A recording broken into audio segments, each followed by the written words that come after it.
This is the book of Exodus, chapter 1, verse 1 through 22, reading from the ESV translation. These are the names of the sons of Israel who went to Egypt with Jacob, each with his family: Reuben, Simeon, Levi, and Judah; Issachar, Zebulun and Benjamin; Dan and Naphtali, Gad and Asher.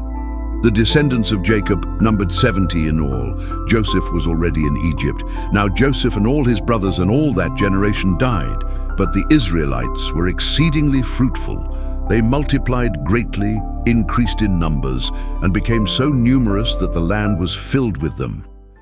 Then a new king, to whom Joseph meant nothing, came to power in Egypt.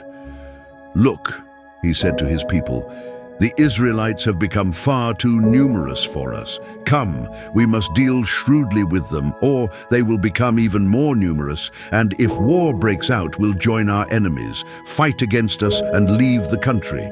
So they put slave masters over them to oppress them with forced labor, and they built Pithom and Ramesses as store cities for Pharaoh. But the more they were oppressed, the more they multiplied and spread.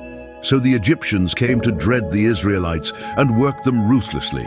They made their lives bitter with harsh labor in brick and mortar and with all kinds of work in the fields. In all their harsh labor, the Egyptians worked them ruthlessly. The king of Egypt said to the Hebrew midwives, whose names were Shiphrah and Puah, "When you are helping the Hebrew women during childbirth on the delivery stool, if you see that the baby is a boy, kill him. But if it is a girl, let her live." The midwives, however, feared God and did not do what the king of Egypt had told them to do. They let the boys live. Then the king of Egypt summoned the midwives and asked them, "Why have you done this? Why have you let the boys live?" The midwives answered Pharaoh, "Hebrew women are not like Egyptian women. They are vigorous and give birth before the midwives arrive." So God was kind to the midwives, and the people increased and became even more numerous. And because the midwives feared God, he gave them families of their own.